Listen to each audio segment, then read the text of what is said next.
ये जो किसान जो जमीन दिख रही है, ये जमीन तो जो सड़क की नजदीक की जमीन है, वो तो सब किसान के हाथ से चली गई। क्या कोई किसान के पास में जमीन अभी बच रही? किसान तो तुरंत सौदा कर रहा है कि महंगी जमीन होगी तो व्यापारी सब खरीदेंगे। अगले टारगेट आपकी पिछली जमीन का है, क्या करोगे? जमीन ना बेचो, अपने बालकों को काम धंधा घूमती होटल कुछ भी करवाओ, अगर हाईवे की जमीन है ना बेचो, कुछ भी काम धंधा कर लो। आजकल ये नहीं कि हर चीज शहर में से खरीदी जाएगी तो काम आएगी। आप बढ़िया जो चौराहे हैं उस पर दुकानें बन रही है, वहां से सब चीज मिल रही है। बड़ी लड़ाई हमारी भारत सरकार से, उत्तर प्रदेश सरकार से भी है कि जमीन अधिग्रहण हो रही है तो सर्कुलेट क्यों नहीं बढ़ाया?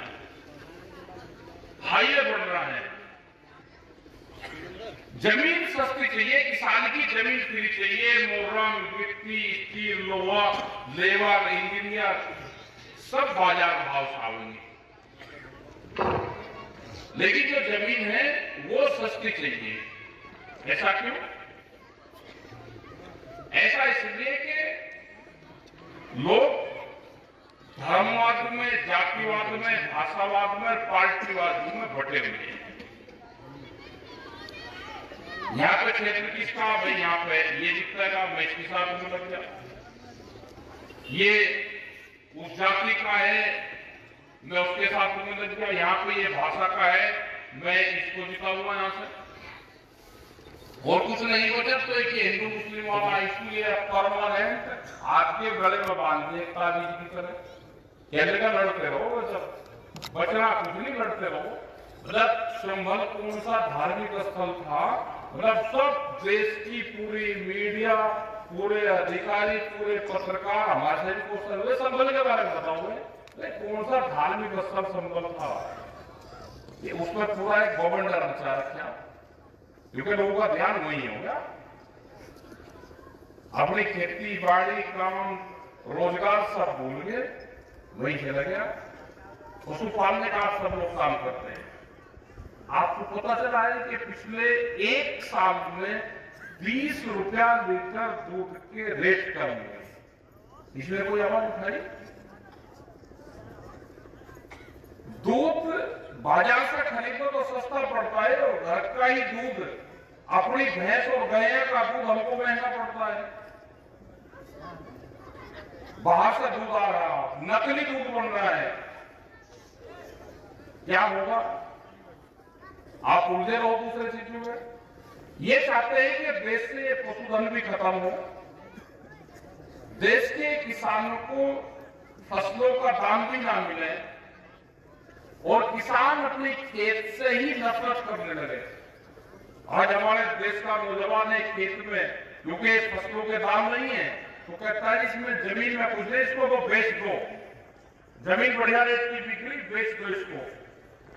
सरकार यही चाहती है, क्योंकि सरकार नहीं है, सरकार को पूंजीपतियों का एक गैंग है, उसने इस देश की एक पॉलिटिकल पार्टी पे कब्जा करके इस देश पे कब्जा कर लिया। वो सरकार है। भाई जिस खेत में आपके कुछ होता नहीं और आपके खेत की कीमत बढ़ रही है, तो गणित क्या है? गणित को समझना पड़ेगा। इस खेत में हम पैदा करते हैं, हमारी फसलों के दाम दिन में नहीं मिलते, और जमीन हम रात को बेचना चाहते हैं तो रात को बिक सकती है। तो इसका मतलब जो भी है वो जमीन में है। कोई भी कितना बड़ा व्यापारी हो जाओ, डॉक्टर, इंजीनियर, कोई इंडस्ट्रीज बन जाए उसकी, तो क्या करता है? पैसा वहां से कमाएगा, जमीन खरीद देगा। और आप तो उससे बड़े हो गए, आप क्यों जमीन बेच रहे हो? फिर आपको खाद नहीं मिला, डीएपी, यूरिया नहीं मिला गेहूं के लिए, तो सरकार चाहती है कि ये खेत से नफरत करें, इसको बेच दे। आने वाले 30 से 40 साल बाद में जब देश आजादी का 100वां वर्ष मनाएगा, उसके दिन ज्यादा नहीं रहे अभी, उस टाइम तक 60-70%, 50% जमीन व्यापारियों के हाथ में चले जाएगी। ये उनका टारगेट है। आपको पढ़ाएंगे नहीं। आपको एजुकेशन आपको नहीं देंगे, आपका स्वास्थ्य आपका ठीक नहीं रहेगा, क्योंकि दोनों चीज महंगी होगी। ये सब धंधे आपको अपने आप करने पड़ेंगे। गांव में जो पढ़े लिखे बच्चे हैं उनको लगाना पड़ेगा श्रमदान, शिक्षा का दान, जिसको जो आता है वो दान रूप में आपस में बांटना पड़ेगा उसको, और संगठित रहना पड़ेगा। संगठित नहीं रहोगे, बटोगे तो लूटने का काम जरूर करेगी सरकारें। आप बटोगे तो लूटोगे। अपने संगठन को मजबूत रखो। आंदोलन दिल्ली से भी बड़े आंदोलन देश में फेल होंगे। आप रोज पंजाब की खबरें देख रहे होंगे कि पंजाब के लोग लगे हुए हैं, वो आंदोलन कर रहे हैं और दिल्ली से करीब 300 किलोमीटर दूर है। अमर अनशन पे आंदोलनकारी है, वहां पर बैठते हैं, कभी भी उनकी डेथ हो सकती है। उनकी डेथ होगी तो वो बॉडी भी नहीं देंगे, ये भी ध्यान से सब लोग सुन लेना, वे उसकी बॉडी भी नहीं देंगे। और अगला आदमी फिर तैयार रहेगा अनशन पे, तो हालात क्या होंगे? वो लड़ाई लड़ ले, एमएसपी गारंटी कानून देश में बने, यहाँ के किसान को भी उसकी फसलों का दाम मिले। आपने भी दिल्ली का 13 महीने का आंदोलन देखा। अगर देश में बीजेपी की सरकार होती, देश में अटल बिहारी आडवाणी की विचारधारा की, डॉक्टर मुरली मनोहर जोशी की विचारधारा की सरकारें होती, उनकी पार्टी की सरकार होती, तो वो बातचीत किसान से जरूर करते। वो है नहीं, वे तो बंधनों में है, लेकिन उनको बोलने की आजादी कहां है? बोलने की आजादी नहीं है उनको भी।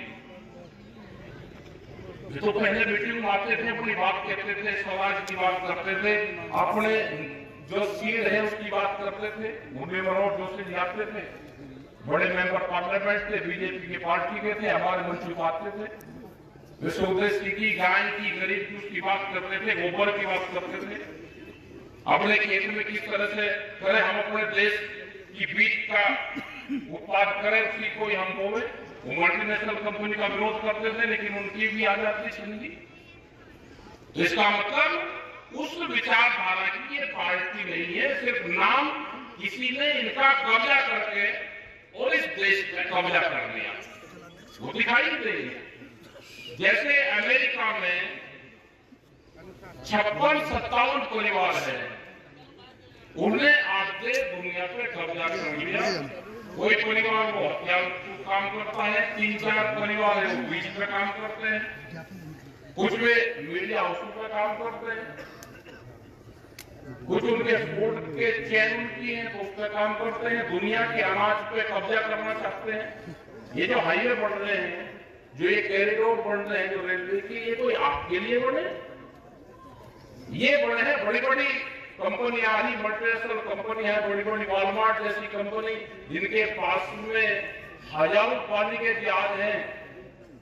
वे 10 दिन में आपके पूरे इसको जो ग्रेन है, आपको पूरा जो अनाज है, 10 दिन में एक देश से दूसरे देश में भेजने का काम कर सकते हैं।